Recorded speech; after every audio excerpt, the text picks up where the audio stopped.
Assalamualaikum warahmatullahi wabarakatuh. Perkenalkan, kami dari kelompok 1. Saya Muhammad Dopri Ridwansa. Saya Milka Chandra. Saya Wenisa Ningrum. Saya Sakila Azima.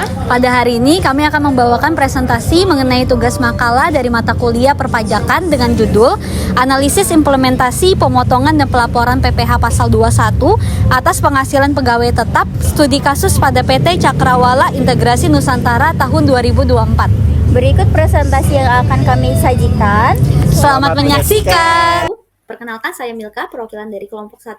Pada hari ini, kami akan menjelaskan artikel ilmiah dengan tema Analisis Implementasi Pemotongan dan Pelaporan PPh Pasal 21 atas penghasilan pegawai tetap studi kasus pada PT Cakrawala Integrasi Nusantara tahun 2024. Tugas ini kami lakukan untuk pemenuhan proyek dari mata kuliah perpajakan dengan dosen pembimbing Bapak Dedi Supriyadi, SHMM.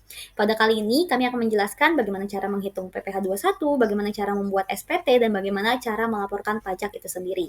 Anggota kelompok kami terdiri dari saya sendiri Milka Chandra, ada Sakila Azima, ada Muhammad Nafrimal, ada Weni Setianingrum. Pembahasan selanjutnya akan dijelaskan secara bergantian oleh kami. Baik, di sini saya Nafrimal akan menjelaskan tentang pengertian pajak penghasilan pasal 21. Pajak penghasilan pasal 21 atau disebut PPh 21 adalah pajak atas penghasilan seperti gaji, upah, honorarium, dan tunjangan yang diterima wajib pajak orang pribadi dalam negeri sehubungan dengan pekerjaan, jabatan, jasa, atau kegiatan. Sesuai Per 16 PJ 2016 dan Undang-Undang Nomor 36 Tahun 2008, PPh 21 dipotong oleh pemberi kerja, bendahara pemerintah, dana pensiun, atau penyelenggara kegiatan. Lalu sistem PPh 21 di Indonesia menganut self-assessment, di mana wajib pajak menghitung dan melaporkan sendiri pajaknya. Meski dipotong oleh perusahaan, karyawan tetap wajib pajak melaporkan penghasilan dalam SPT tahunan. Nah, di sini ada subjek pajak. Jadi subjek pajak PPh 21 adalah wajib pajak orang pribadi dalam negeri yang menerima penghasilan dari pekerjaan, jasa, atau kegiatan. Berdasarkan Per 16 PJ 2016, subjek pajak yang dikenai pemotongan PPh 21 dapat diklasifikasikan dalam beberapa kategori. Yang pertama itu ada pegawai tetap, pegawai tidak tetap, tenaga kerja lepas, penerima imbalan selain pegawai atau bukan pegawai, anggota Dewan Komisaris atau Dewan Pengawas yang tidak merangkap sebagai pegawai tetap, dan yang terakhir ada peserta program pensiun. Lalu ada objek pajak. Objek pajak PPh pasal 21 adalah seluruh bentuk penghasilan yang dikenakan pemotongan PPh pasal 21 sebagaimana diatur dalam pasal 21 Undang-Undang PPh dan diperinci dalam Per 16 PJ 2016. Objek PPh 21 dapat mencakup yaitu ada penghasilan pegawai tetap atau teratur maupun tidak teratur. Lalu ada uang pesangon, manfaat pensiun, THT dan JHT. Lalu ada penghasilan pegawai tidak tetap atau tenaga kerja lepas, ada imbalan kepada Dewan Komisaris atau pengawas, lalu ada penghasilan penerima pensiun secara teratur, ada penghasilan pegawai tidak tetap atau tenaga kerja lepas, ada imbalan kepada peserta bukan pegawai, lalu ada penarikan dana pensiun oleh pegawai, lalu ada natural atau kenikmatan dari wajib pajak PPh final dan wajib pajak norma perhitungan khusus. Dan yang terakhir itu ada jasa produksi, tantiem, gratifikasi, bonus, dan imbalan lainnya. Nah, di sini ada metode pemotongan pajak, itu ada gross, net, dan gross up. Nah, di sini ada tabel aspek perbandingan metode pemotongan pajak. Di situ ada aspek perbandingan, ada penanggung pajak, PHP karyawan, dan beban perusahaan. Di situ pun dibandingkan dengan metode gross, metode net, dan metode gross up. Nah, dalam praktik pengelolaan pajak penghasilan karyawan, perusahaan memiliki fleksibilitas dalam memilih metode pemotongan pajak penghasilan PPh pasal 21 yang sesuai dengan kebijakan dan kondisi finansial. Jadi tiga metode utama yang dapat diterapkan adalah metode gross, metode net, dan metode gross up. Nah, untuk penjelasannya ada di slide selanjutnya.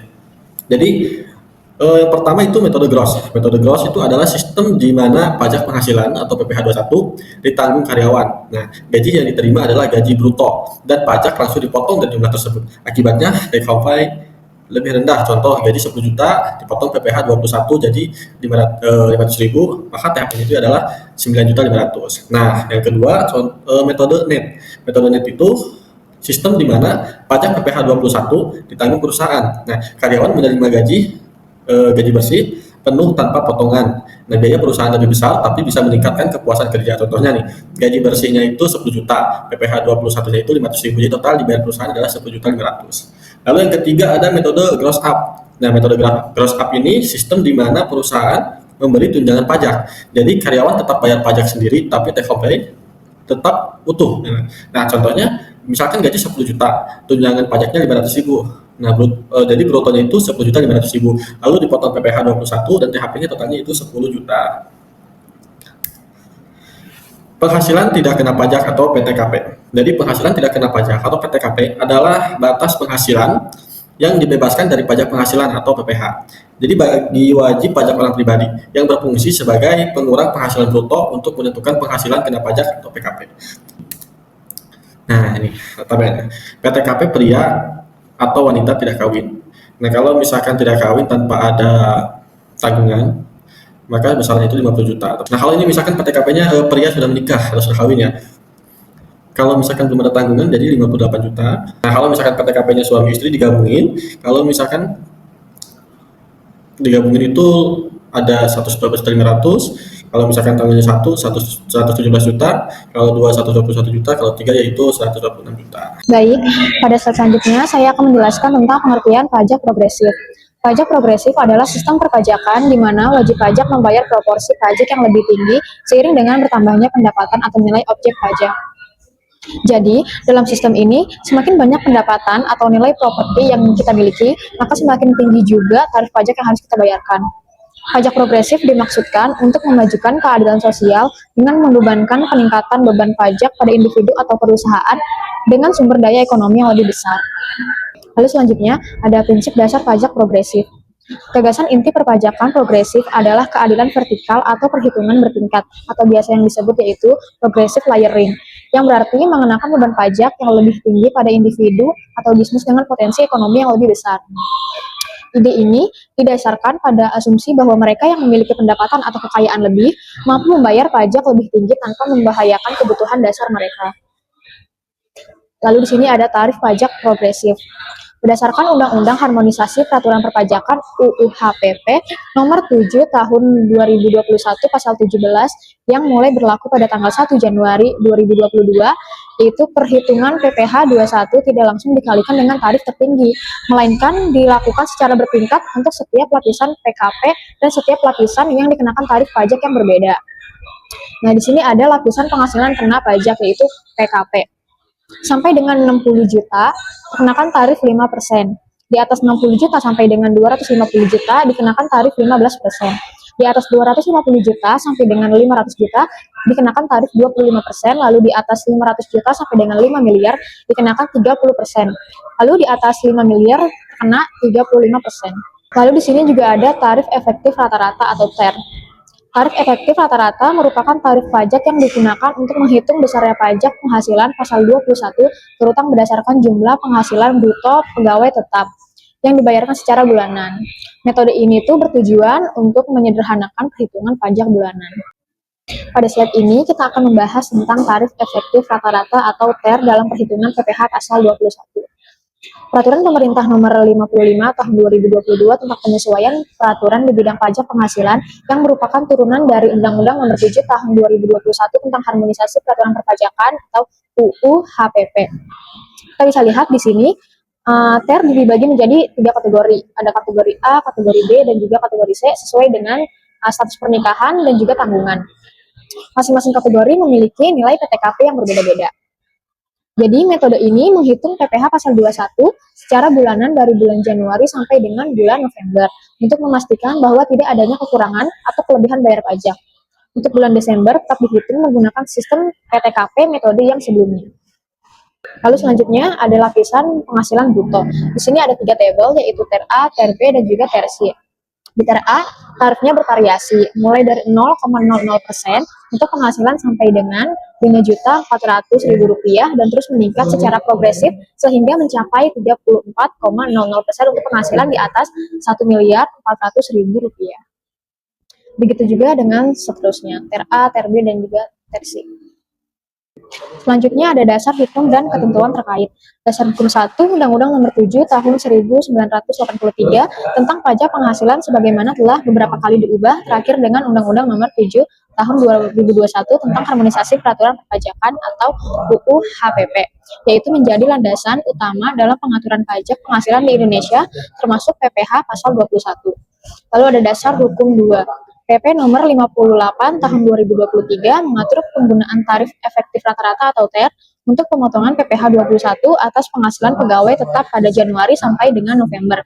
Mulai berlaku 1 Januari 2024, perhitungan masa pajak Desember tetap menggunakan tarif progresif sesuai pajak 17 UU PPh. Lalu dasar hukum 3. Peraturan Menteri Keuangan Nomor 168 Tahun 2023 mengatur tata cara pemotongan dan pelaporan pajak penghasilan pasal 21 sampai dengan 26.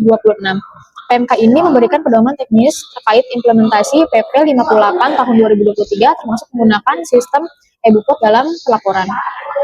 Lalu dasar hukum 4. Undang-Undang Pajak Penghasilan UU PPh Pasal 17 Nomor 7 Tahun 2021 tentang harmonisasi peraturan perpajakan yang mengubah Pasal 17 dalam UU PPh sebelumnya. Undang-Undang Nomor 36 Tahun 2008 mengenai perubahan tarif progresif dari yang sebelumnya hanya sampai 30% menjadi 35%. Lalu di sini ada profil singkat PT Cakrawala Integrasi Nusantara.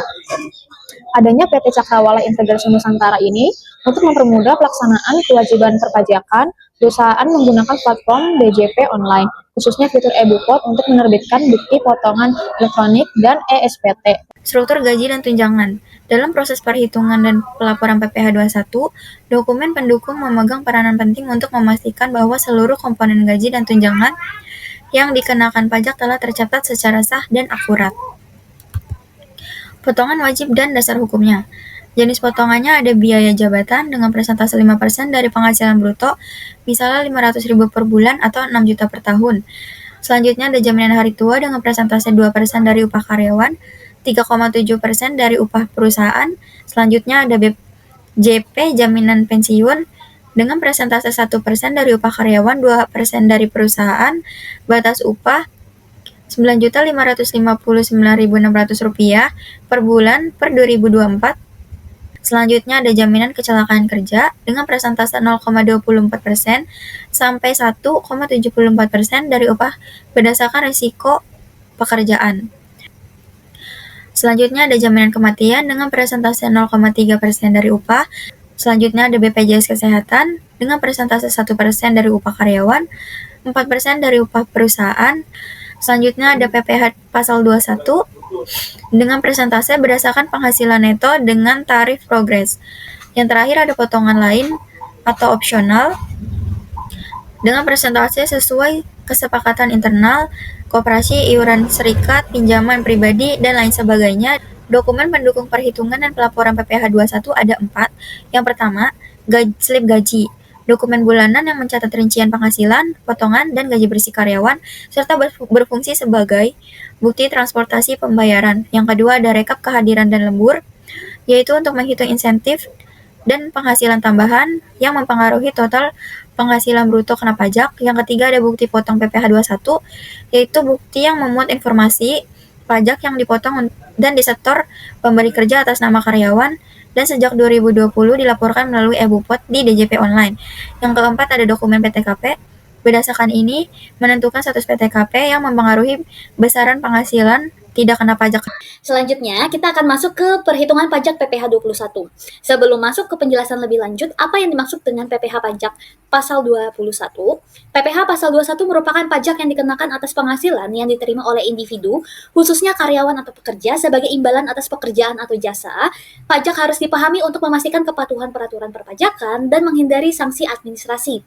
Jadi, suatu individu, baik karyawan, pekerja, dan lain sebagainya, itu wajib melaporkan pajaknya sebagai tanggung jawab warga negara yang baik untuk memenuhi kepatuhan peraturan perpajakan dan menghindari terjadinya sanksi administrasi atas keterlambatan atau ketidaklaporan pajak itu sendiri.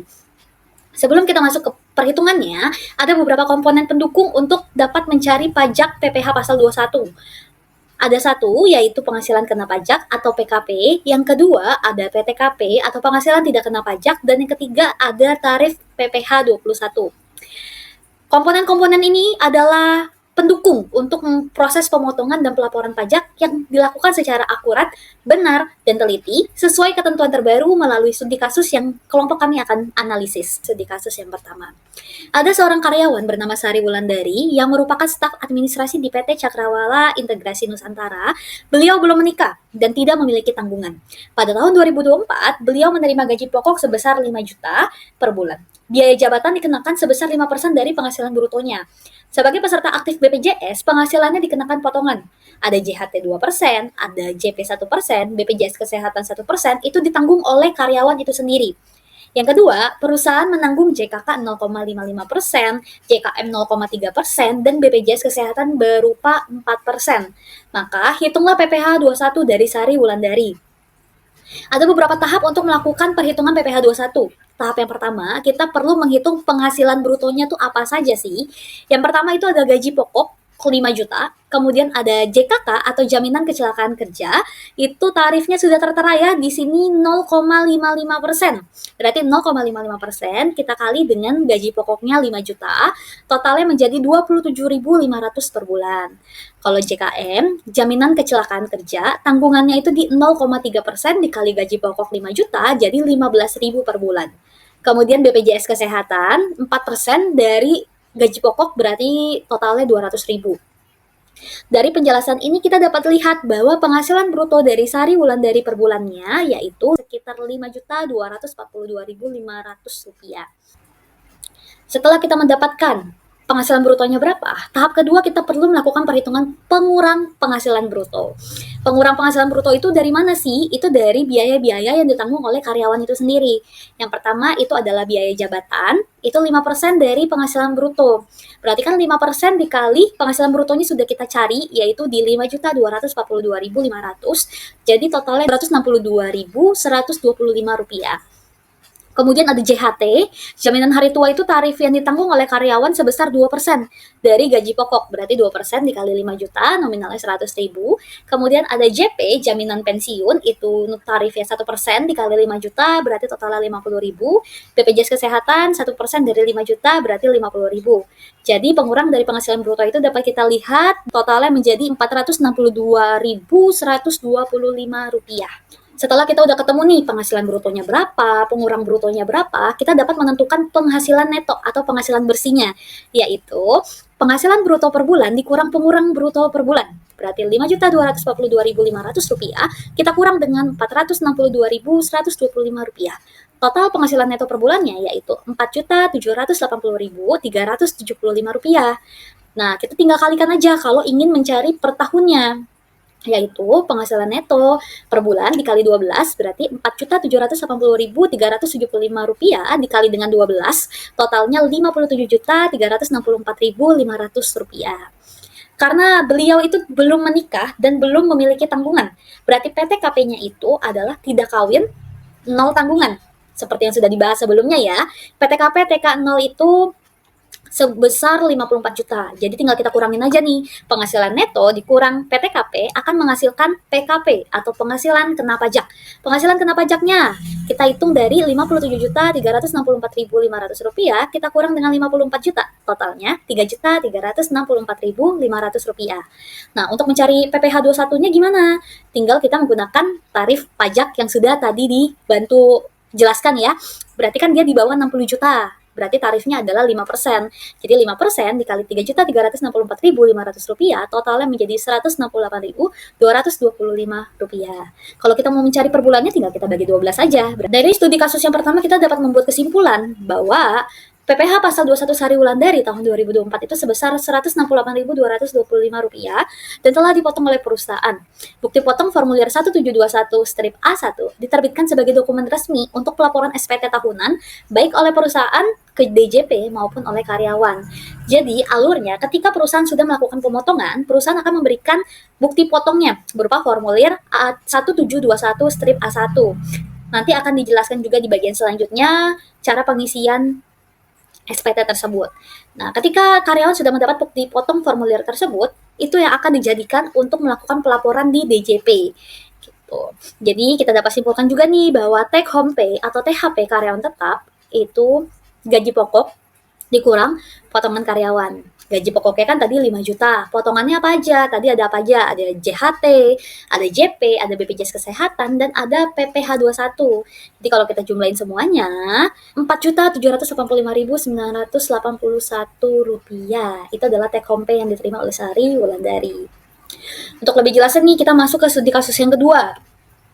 Ada seorang karyawan bernama Rudi Wijaya, adalah supervisor proyek di PT Cakrawala Integrasi Nusantara. Ia sudah menikah dan memiliki 3 anak. Berarti masuknya ke PTKP yang kawin, mempunyai 3 anak.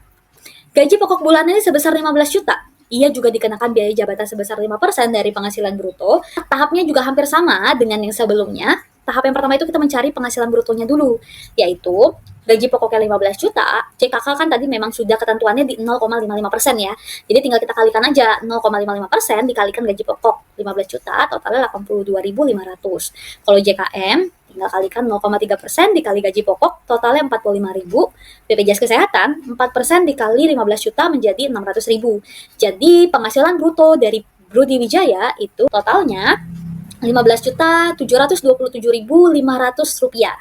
Kalau kita sudah cari penghasilan brutonya, kita cari pengurangnya. Pengurangnya apa aja? Yaitu biaya jabatan. Biaya jabatannya 5% dikali penghasilan bruto. Penghasilan brutonya kan 15.757.500 rupiah. Kalau kita kalikan, itu sebesar 786.375 rupiah. Sedangkan ketentuannya, biaya jabatan per bulannya itu maksimal 500.000. Jadi kita setarakan lagi menjadi 500.000. Kalau JHT sama seperti sebelumnya ya, 2% dikali 15 juta. Kalau JP 1% dikali 15 juta. Kalau BPJS Kesehatan 1% dikali 15 juta juga. Tapi yang perlu kita perhatikan pada bagian ini, banyak beberapa kondisi yang berbeda dengan studi kasus 1 ya. Contohnya kayak biaya jabatan itu ada perbedaan. Kemudian ada JP, karena ini kan tarifnya sudah melebihi dari 9 juta sekian ya, sudah 15 juta. Jadi kita masukin ke taraf standarnya yaitu sekitar 9 juta ini. 9.559.600. Tinggal kita kalikan 1%, jadi 95.596 rupiah. Jadi pengurang dari penghasilan bruto itu menjadi 1.045.596 rupiah. Kalau kita sudah ketemu nih penghasilan brutonya berapa, pengurang brutonya berapa, kita bisa mencari penghasilan neto atau penghasilan bersih per bulannya. Dapat kita lihat, untuk menghitung penghasilan neto, kita dapat mencari dari penghasilan bruto dikurang dengan pengurang bruto. Berarti 15.727.500 kita kurang dengan pengurangnya di 1.045.596 rupiah. Kalau kita mau cari penghasilan neto setahunnya gimana? Tinggal kita kali 12 aja, berarti 14.681.904 rupiah dikali 12, totalnya menjadi 176.180.848 rupiah. Karena Rudi Wijaya itu sudah menikah dan sudah memiliki 3 anak, kalau mengikuti dengan ketentuan PTKP yang sebelumnya, itu nominalnya sekitar 72 juta. Berarti untuk mencari penghasilan kena pajak atau PKP-nya, kita tinggal mencari dari penghasilan neto dikurang dengan penghasilan tidak kena pajaknya. Berarti 176.180.848 rupiah dikurang dengan 72 juta. Menghasilkan PKP sebesar 104.182.848 rupiah. Terus bagaimana kita mencari PPh 21-nya? Itu menggunakan tarif progresif. Karena 104 juta sekian itu sudah melewati dari 60 juta. Batas lapisan pertama adalah 0 sampai 60 juta, itu sekitar 5%. Tarif kedua 60 juta sampai 250 juta, itu dikali 15%. Jadi kita menghitung lapisan pertama dulu nih, 5%, kita kalikan dengan batas akhirnya 60 juta. Jadi 5% dikali 60 juta itu nominalnya sebesar 3 juta. Kemudian tarif lapisan kedua kan adalah 15% ya teman-teman. Tapi kenapa kita nggak ngali langsung 250 juta? Ya karena penghasilan kena pajak itu hanya 104 juta. Jadi tinggal kita kurangin dulu nih yang 60 juta, kita kurangin dengan 104 juta sekian.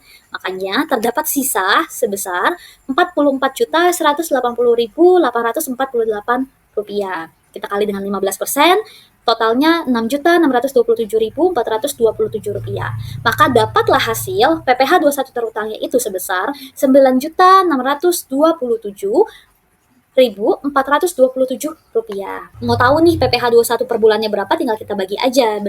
Jadi berdasarkan studi kasus yang kedua, kita dapat menarik kesimpulan bahwa PPh 21 Rudi Wijaya tahun 2024 sebesar 9.627.427 rupiah. Itu akan dipotong oleh perusahaan melalui formulir 1721-A1.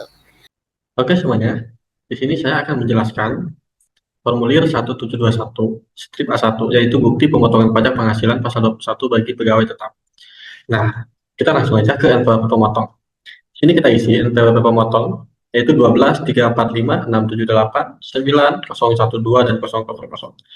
Nah, kita lalu mengisi nama pemotong, yaitu PT Cakrawala Integrasi Nusantara.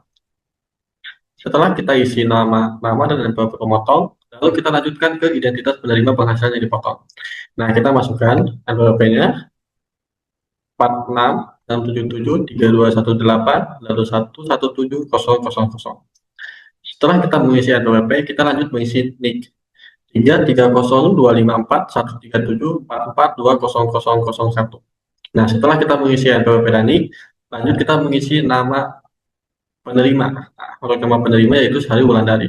Nah, kita isi alamatnya Jalan Saripati 5 nomor 8 Kapuk Jakarta Utara. Untuk pengisian jenis kelamin, kita kasih tanda O. Kalau misalkan penerimanya laki-laki, kita kasih tanda O. Nah, kebetulan di sini penerimanya yaitu perempuan, Sari Wulandari, maka kita kasih tanda O-nya di perempuan. Nah, untuk status atau jumlah tanggungan keluarga untuk PTKP, karena Sari ini belum kawin, jadi kita isi kosong tidak kawin. Tapi kalau misalkan Sari Wulandari ini kawin, kita sudah kawin ya, dia punya tanggungan 2, maka kita isi di sini yaitu pakai angka Romawi 2. Nah, kebetulan karena ini tidak kawin, jadi kita isi kosong di tanda TK. Lalu nomor 7 nama jabatan yaitu staf administrasi. Untuk nomor 8 sama nomor 9 tidak usah diisi karena bukan karyawan asing. Setelah kita pengisian identitas penerima penghasilan yang dipotong, kita lanjut ke perincian penghasilan dan penghitungan PPh pasal 21. Di sini ada dari nomor 1 sampai nomor 8. Nomor 1 gaji. Nah, gajinya itu 60 juta dalam per tahun. Kebetulan Sari ini gaji per bulannya itu 5 juta. Gaji per bulan 5 juta dikali 12 kali setahun, maka hasilnya yaitu 60 juta. Lalu penerimaan dalam bentuk natura dan kenikmatan lainnya yang dikenakan pemotongan PPh pasal 21 seperti BPJS, BPJS Kesehatan, dan lain-lainnya yaitu sebesar Rp2.910.000. Nah, maka jumlah penghasilannya dijumlahkan dari 1 sampai 7, maka hasilnya yaitu Rp62.910.000. Kenapa di bagian penghasilan bruto hanya diisi 2 komponen, sedangkan di sini banyak ada tunjangan PPh, tunjangan lainnya, honorarium, premi asuransi, dan tantiem. Karena si Sari ini selama 2024 itu hanya menerima 2 jenis, yaitu gaji pokok dan fasilitas BPJS dari kantor. Maka sesuai aturan DJP, kolom tersebut wajib diisi 0. Nih, kayak gini, wajib diisi 0. Jadi yang disantumkan hanya yang benar-benar diterima pegawai, contohnya 60 juta sama 2 juta ini. Nah, setelah kita pengisian ini, kita lanjut ke pengurangan biaya jabatan atau pensiun sebesar Rp3.145.500. Dan iuran pensiun itu sebesar Rp2.400.000. Nah, untuknya mencari jumlah pengurangan, yaitu dijumlahkan biaya jabatan dijumlahkan dengan iuran pensiun atau iuran THT. Rp3.145.500 ditambah Rp2.400.000, maka hasilnya yaitu Rp5.545.500. Nah, setelah mengisi pengurangan, kita langsung ke penghitungan pasal 21, PPh 21. Untuk penghasilan neto itu sekitar Rp57.364.500. Dari mana? Yaitu dari jumlah penghasilan bruto ini, totalnya 62 juta, dikurangi sama jumlah pengurangan nih, jumlah pengurangan totalnya sekitar Rp5.545.500. Maka hasilnya yaitu Rp57.364.500. Nah, lalu nomor 14, jumlah penghasilan neto untuk penghitungan PPh pasal 21. Kita masukin lagi yang jumlah penghasilan neto tadi Rp57.364.500. Nah, penghasilan tidak kena pajak yaitu sekitar 50 juta. Nah, lalu dikurangi PTKP nih. Karena statusnya itu tidak kawin, maka hasilnya itu 54 juta. Nah, penghasilan kena pajak setahun atau disetahunkan. Jadi yang 54 juta ini kurangi 57 juta ini kurangi 54 juta, maka hasilnya yaitu 3.364.500. Nah, kita lanjut ke PPh 21 terutang. Nomor 19. Karena penghasilan kena pajak di bawah 60 juta, maka dikenakan tarif 5%. Nah, 5% dari Rp3.364.500, maka hasilnya yaitu Rp168.225. Nah, udah ini diisi. Setelah ini lanjut kita ke identitas pemotong, NPWP.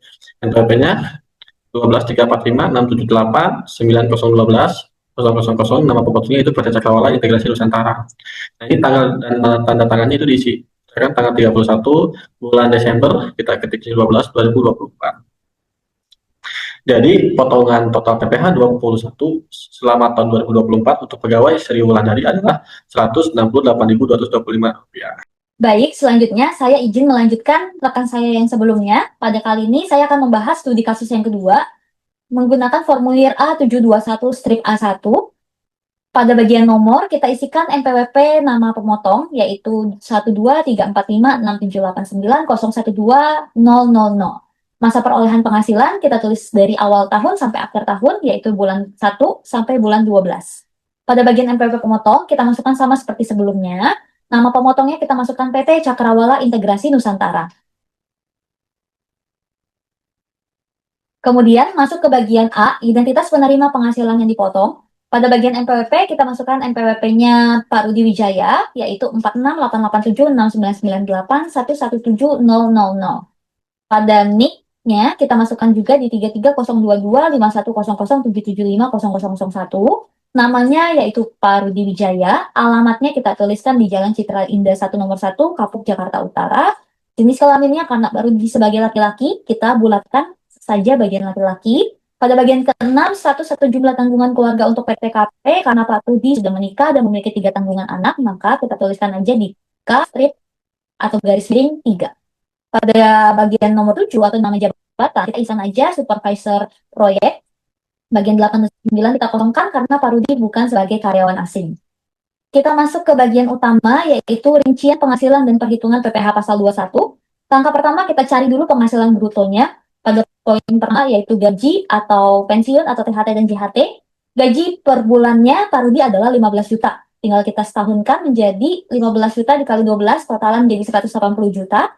Kemudian bagian poin kedua tunjangan PPh kita kosongkan karena PT Cakrawala tidak memberikan tunjangan tambahan untuk karyawannya membayar pajak. Jadi pajaknya ditanggung langsung dan dipotong langsung dari gaji karyawannya. Kemudian poin ketiga, tunjangan lainnya, uang lembur dan sebagainya. Pada PT Cakrawala tidak memberikan tunjangan, tidak memberikan uang lembur, tidak memberikan bonus ataupun memberikan THR. Jadi poin ketiga dan keempat kita kosongkan saja.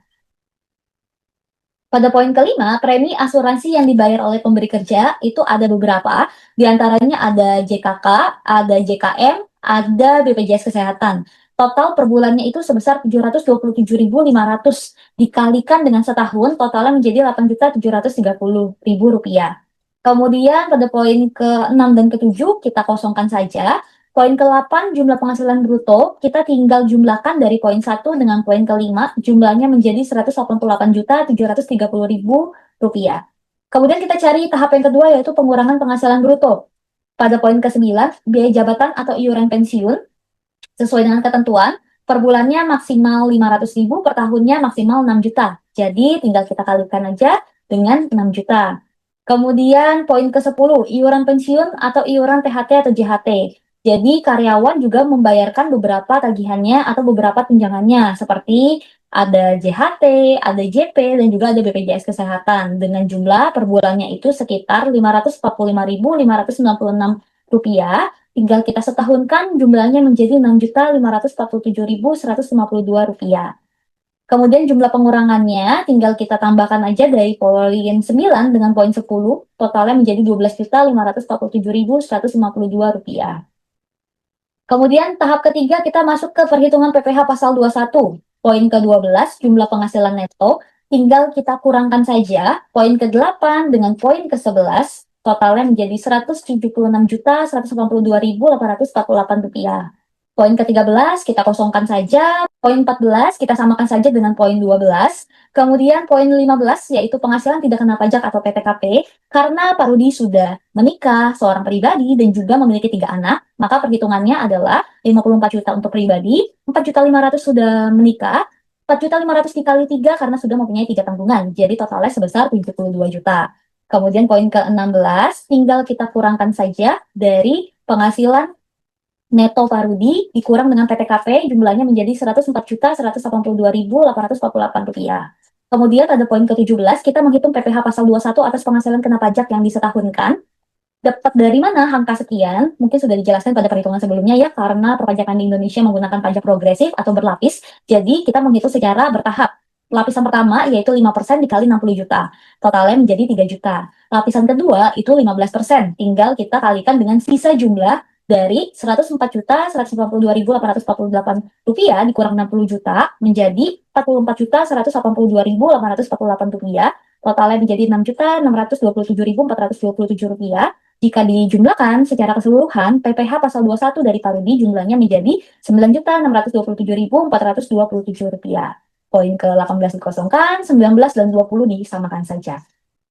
Untuk identitas pemotong disamakan dengan yang sebelumnya sudah diisi, tanggal dan tanda tangan, tanggalnya di akhir tahun yaitu bulan 12, tanggal 31 tahun 2024, kemudian tanda tangan pemotong.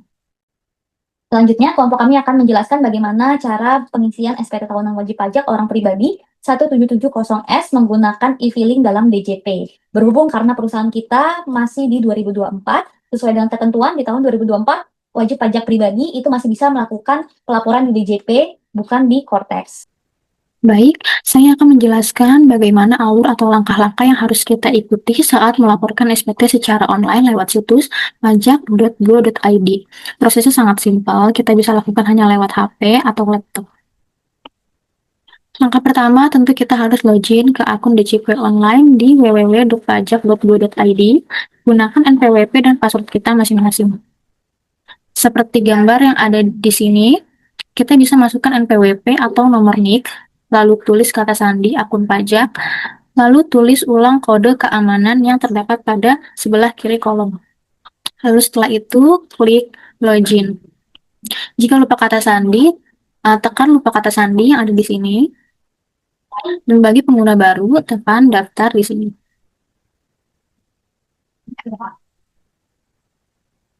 Selanjutnya, jika sudah berhasil, akan muncul tampilan kartu NPWP elektronik seperti gambar yang ada di sini.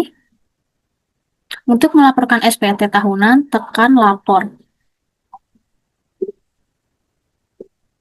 Selanjutnya, tekan gambar e-filing untuk melakukan pelaporan SPT tahunan yang ada di sini. Lalu tahap selanjutnya, tekan buat SPT untuk membuat pelaporan SPT tahunan. Lalu akan muncul daftar SPT tahunan yang telah kita buat. Tahapan selanjutnya yaitu pilih SPT. Setelah berhasil login, kita masuk ke menu e-filing. Nah, di situ akan muncul pilihan jenis SPT sesuai dengan status pekerjaan dan penghasilan kita. Misalnya 1.770S untuk pegawai dengan penghasilan di bawah 60 juta per tahun. Seperti gambar yang ada di sini. Oke, di sini saya Nofrimal akan melanjutkan presentasi dari rekan saya yaitu Sakila. Untuk tahapan pelaporan. Tadi sudah dijelaskan sama rekan saya, ketika sudah login akun, terus pilih SPT, maka selanjutnya kita akan pengisian formulir. Nah, untuk isi formulir ini, kita masuk ke tahapan pengisian formulir. Di sini kita akan pilih tahun pajak. Nah, misalnya kita tahun pajak tahun 2023. Lalu tentukan status SPT, apakah normal jika ini pelaporan pertama untuk tahun tersebut, atau pembetulan jika ingin memperbaiki laporan yang pernah dikirim. Nah, maka kita normalnya. Setelah itu kita klik tombol selanjutnya. Kita klik tombol selanjutnya. Nah, di sini kita memiliki penghasilan yang dikenakan PPh final seperti bunga deposito, tabungan, atau diskonto SBI. Maka di halaman ini kita klik tambah. Nah, di halaman ini ya. Klik tambah. Selanjutnya kita pilih sumber atau jenis penghasilan. Nah, lalu tulis nominal DPP atau penghasilan bruto. Lalu tulis jumlah terutang. Setelah datanya sesuai, kalian klik simpan. Kalau tidak ada penghasilan final, maka kita bisa langsung lanjut ke daftar harta. Klik ini ya, lanjut ke daftar harta.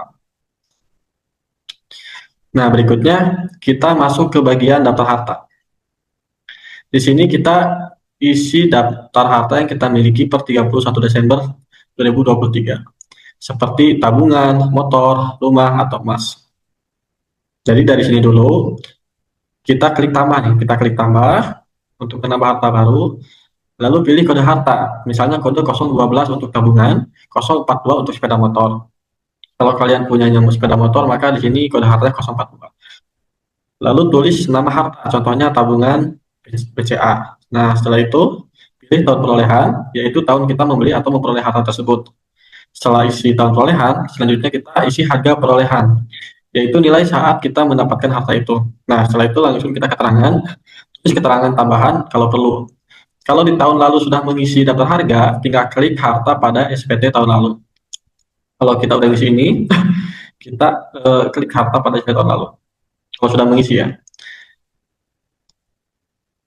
Nah, selanjutnya kita isi daftar utang yang masih ada per 31 Desember. Caranya klik tambah di sini kan, klik tambah ini nanti akan masuk ke sini.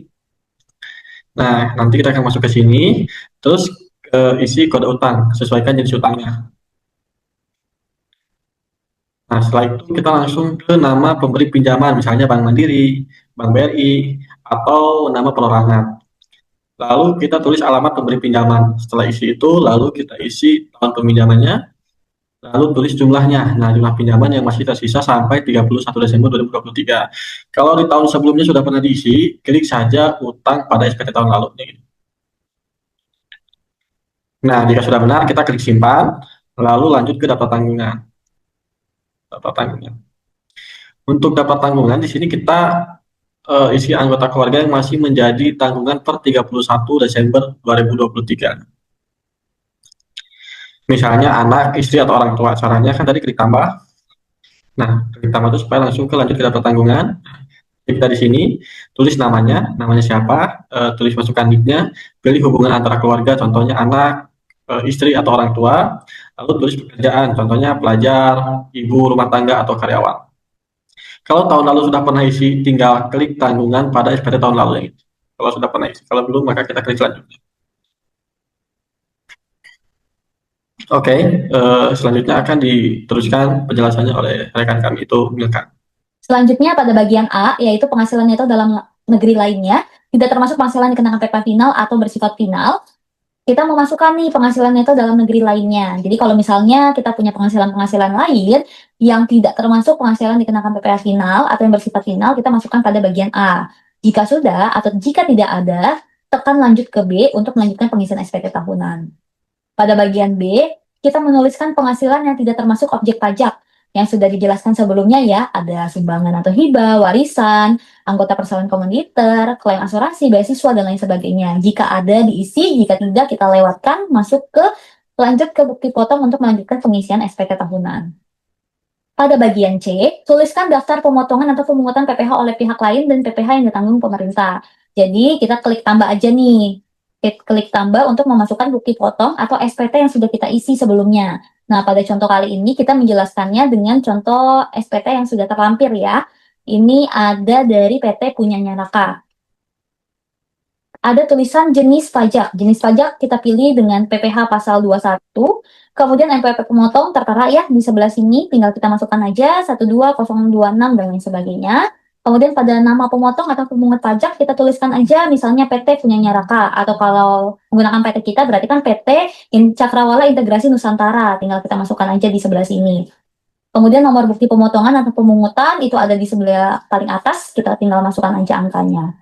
Kalau sudah tinggal kita klik lanjut ke bagian selanjutnya, itu ada di bagian tanggal bukti pemotongan atau pemungutan. Itu kita bisa lihat di bagian pojok bawah sebelah sini 3101/2024. Jadi kita ke bulan yang 12 tahun sebelumnya. Kalau yang tadi kita sudah bahas, SPT-nya kan di 31/12/2024. Jadi tinggal kita masukkan aja 31/12/2024. Kemudian jumlah PPh yang dipotong atau dipungut itu kan sudah tertera dalam SPT-nya di nominal Rp4.951.650. Tinggal kita masukkan, kemudian klik simpan. Kemudian pada bagian identitas, kalau pada contoh ini kita pilihnya tidak kawin. Jadi tergantung nih kalau SPT-nya memang sudah menikah atau belum menikah, itu tinggal diisikan saja. Kemudian klik lanjut. Pada bagian penghasilan neto, ini tinggal kita mencocokkan aja dengan SPT yang sudah diberikan dari perusahaan. Biasanya sih akan otomatis terisi dalam DJP-nya. Jadi tinggal kita make sure aja nih, atau pastikan apakah sudah sesuai atau belum. Jika sudah, lanjut ke poin B. Ada penghasilan kena pajak, itu kan tinggal kita isi aja ya. Kalau tidak kawin kan berarti tanggungannya 0. Itu otomatis menjadi 54 juta. Kalau tadi 3 orang anak, juga 3 tanggungan, berarti nanti totalnya 72 juta dan lain sebagainya. Penghasilan kena pajak itu kan berarti tinggal dikurangi aja ya dari penghasilan neto, dikurangi dengan PTKP-nya. Totalnya mungkin sekitar 73 juta sekian. Lanjut ke poin C.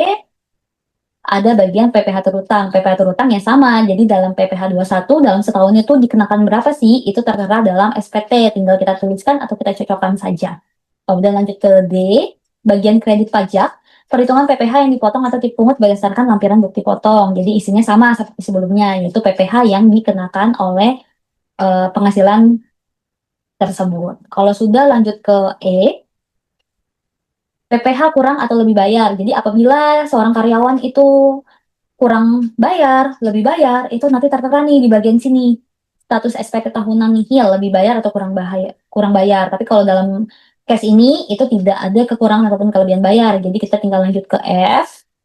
Kemudian tekan lanjut untuk ke pernyataan. Di sini ada beberapa pilihan, kita bisa pilih sesuai kebutuhan. Beri tanda centang jika SPT yang dibuat telah benar, lengkap, dan jelas. Jika sudah diberi tanda centang, tekan selanjutnya. Tekan di sini untuk ambil kode verifikasi. Di sini ada dua metode, bisa menggunakan email dan SMS. Pilih media pengiriman kode verifikasi. Jika sudah memilih, tekan OK. Untuk menerima e-filing, di sini contohnya menggunakan media email. Cek email yang telah terdaftar pada DJP Online untuk melihat kode verifikasi. Selanjutnya ada kirim formulir SPT. Nah, setelah menerima kode e-filing, lalu masukkan kode verifikasi yang diperoleh pada kolom yang disediakan. Ketik kirim SPT. Beri respon terhadap layanan DJP Online. Di sini ada dua pilihan, bisa puas dan tidak puas. Setelah itu, cek email untuk memperoleh tanda terima. Tahap terakhir yaitu tanda terima SPT. Cek email yang telah terdaftar secara berkala pada DJP Online untuk melihat tanda terima elektronik karyawan. Batas waktu dan sanksi keterbatasan pelaporan. Batas waktu pelaporan PPh pasal 21 adalah pelaporan PPh pasal 21 wajib dilakukan setiap bulan, paling lambat tanggal 20 bulan berikutnya atau hari kerja berikutnya. Jika jatuh pada hari libur, sesuai ketentuan Undang-Undang KUP dan peraturan pelaksanaannya, selain itu perusahaan juga wajib melaporkan SPT tahunan, dengan batas akhir 31 untuk wajib pajak orang pribadi dan 30 April untuk wajib pajak badan. Kepatuhan terhadap batas waktu ini penting untuk menghindari sanksi dan mencerminkan ketaatan pajak. Menghindari sanksi dan mencerminkan ketaatan pajak serta membantu menjaga konsistensi data dan mempermudah rekonsiliasi antara perusahaan dan DJP. Sanksi keterlambatan pelaporan. Keterlambatan pelaporan SPT masa PPh 21 dikenai denda administrasi sebesar 100.000 per masa pajak sesuai pasal 7 Undang-Undang KUP nomor 28 tahun 2007. Selama transisi sistem, Korteks DJP menghapus sanksi untuk masa Desember 2024 dan Januari 2025.